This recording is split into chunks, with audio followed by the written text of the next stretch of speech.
คอยบ้างว่าคอยมีความรู้สึกผิดอยู่บ่ที่ว่าลูกเป็นแบบนี้ให้เล่นมือถือตั้งแต่น้อยๆจนเป็นแบบนี้แล้วถ้าย้อนเวลาไปได้นะผลอะไรให้ลูกเล่นมือถือผลอะไรข้อแรกเด้อหนึ่งตอนมีลูกได้ลูกออกมา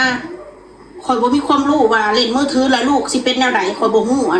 นนี้ยอมรับว่าบ่ฮู้อันนี้ให้เป็นยังก็ได้สาบานต่อฟ้าต่อดินบ่เคยฮู้มาก่อนว่าเด็กน้อยเล่นมือถือแล้วเด็กน้อยสิเป็นเป็นบ้าเป็นปัญญาอ่อนนะบ่เคยฮู้อันนี้ค่ะนะก็เลยบ่ได้โทษตัวเองว่าซั่นซะเพิ่นบอกว่าโทษตัวเองเด้ออย่าโทษคนอื่นเพิ่นบอกข่อยอันนี้หนึ่งสาเหตุที่ข่อยเป็นนั้นคือให้ลูกข่อยเล่นมือถือข่อยบ่ฮู้ว่าการเล่นมือถือแล้วมันสิส่งผลกระทบแบบนี้การเล่นมือถือนะไม่ได้เล่นเด็กน้อยมือถือมันก็เป็นเลย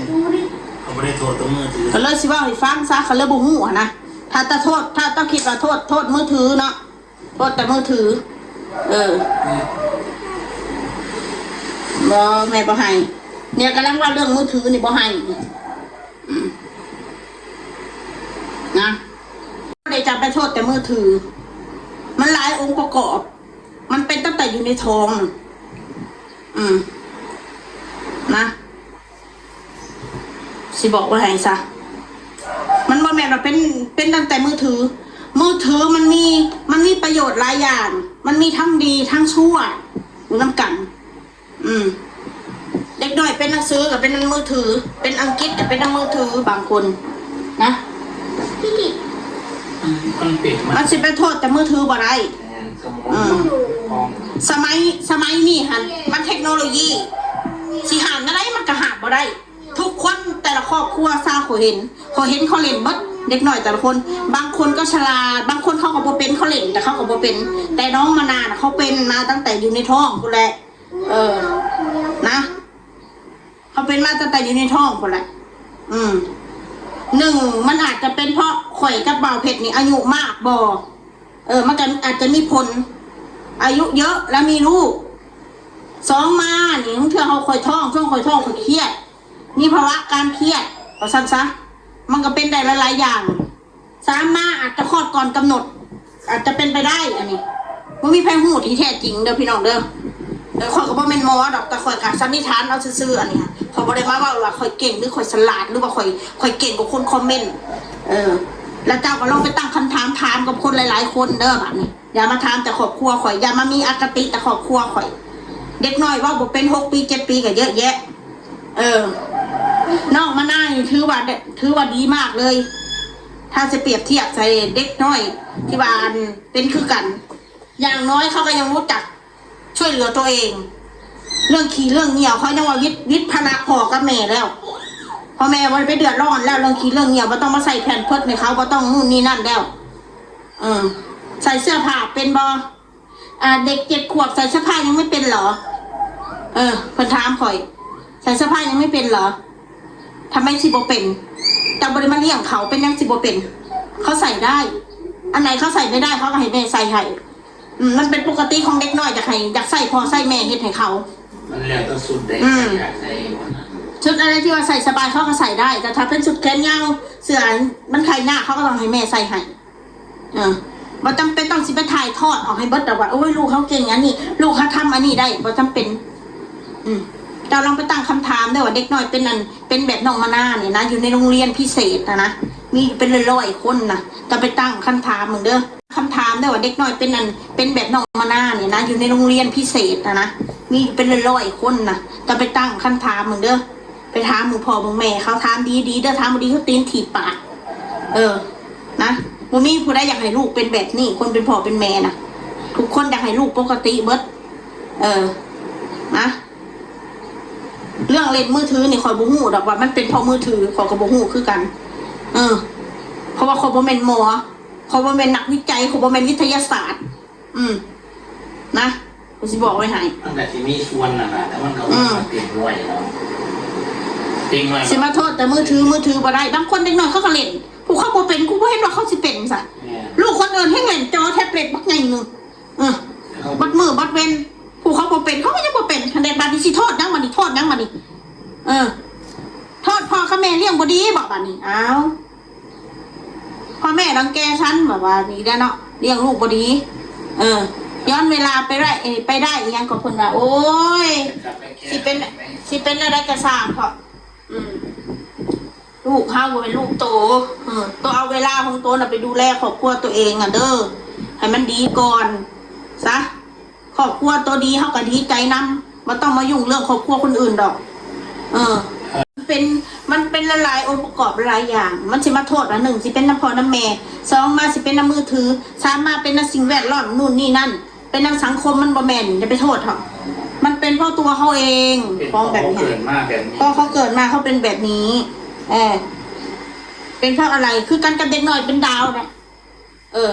ดาวซินโดรมบอกเขานะเขาเป็นเพราะอะไรนะหน้าตาเขาออกมาเขาคือออกมาเป็นเซลล์เดียวกันหมดหน้าตาเขาเป็นเพราะอะไรล่ะทั้งที่พ่อแม่เขาก็ปกติหน้าตาสวยสะสวยคนเป็นพ่อเป็นแม่แต่ลูกออกมาเป็นดาวแบบนี้เขาเป็นเพราะอะไรล่ะคะก็ไม่มีใครสามารถรู้ได้แบบนี้หนึ่งมันอาจจะเป็นเพราะน้ำเชื้อไม่แข็งแรงอาจจะเป็นไปได้คลอดก่อนกำหนดอาจจะเป็นไปได้ตอนท้องไม่ได้บำรุงอาจจะเป็นไปได้หรือว่าตอนท้องเจ้าเครียดอาจจะเป็นไปได้สมัยนี้คนเขามีเงินเขาเก็บเงินไปในท้องแม่นเลยเดือน2 เดือนก็เสร็จเขาหัวเป็นดาวคนเขาบอกเอาเขาออกเลยแต่คนมีเงินนะ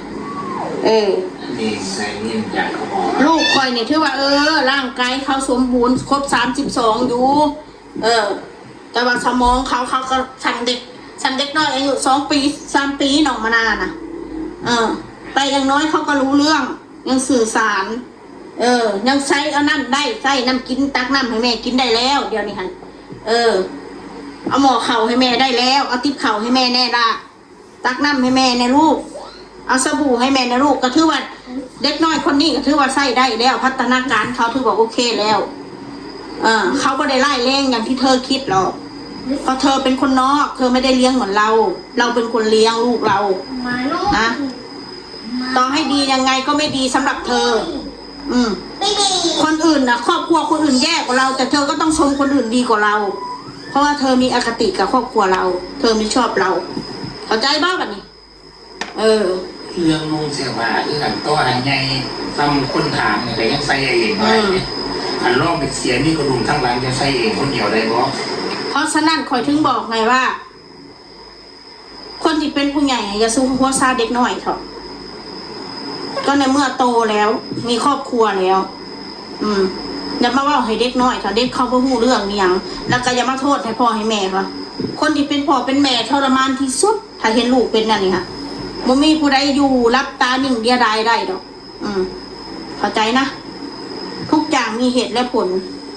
ลูกได้เรียนหนังสือไม่ได้เรียนหนังสือรอให้พ่อแม่พร้อมแม่นอันนี้ของแท้ของจริงถ้าพ่อแม่บ่พร้อมลูกก็บ่ได้เรียนนะพ่อแม่คืออย่างพ่อลูกเขารู้เองแต่กูไปโรงเรียนเสียค่าเทอมอะไรเป็นหมื่นกูก็ยังเสียวันได้สะวันนี้ลูกมันวันนี้มีความตั้งใจสิอยากเรียนหนังสือให้เฮาเอาไปเป็นภาระครูไปเป็นแบบเป็นตัวตลกในห้องของเพื่อนว่าฉันจ้ะก็ในเมื่อมันขอตัดปัญหาดีกว่าเอารอให้มันรู้เรื่องกว่านี้ก่อนว่าฉันจ้ะให้มันรู้เรื่องกว่านี้ก่อนให้มันสื่อสารกับเฮาอย่างบ่ได้100%ก็ได้สัก50-60%เพราะในการสื่อสาร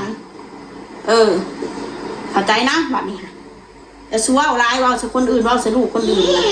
อย่าสู้ตอบย่ำลายเกิดเป็นมนุษย์น้ำกันนะถึงมันเป็นสายเลือดเดียวกันมันเป็นครอบครัวเดียวกันก็เป็นมนุษย์ร่วมโลกเดียวกันอย่าสู้มาตอบย่ำกันทุกข์ยากกับครอบครัวคนอื่นบ่เป็นตัวเองอันว่าสมัวอย่าคิดนะว่าเวรกรรมมันสิบ่มีจริงนะมันยังบันทึกข่าวคือกูเนี่ยกูยังไม่ได้คิดเลยว่ากูสิมาเป็นสภาพแบบนี้กูยังเป็นไปได้จากกูมีทุกสิ่งทุกอย่างสิบอกไว้หายซะไปละนี่แหละไปละเด้อมาด่ากูหลายๆอันหาเรียกบอกแมงดานะโอ้ยอีแมงดามึงอ่ะเดี๋ยวให้ผัวหาเลี้ยงนะมึงนั่นนี่มีผัวเลี้ยงบ่บุกกูว่ากูยันเห็นงานแทบตายอยู่ค่ะก็สิได้เงินน่ะ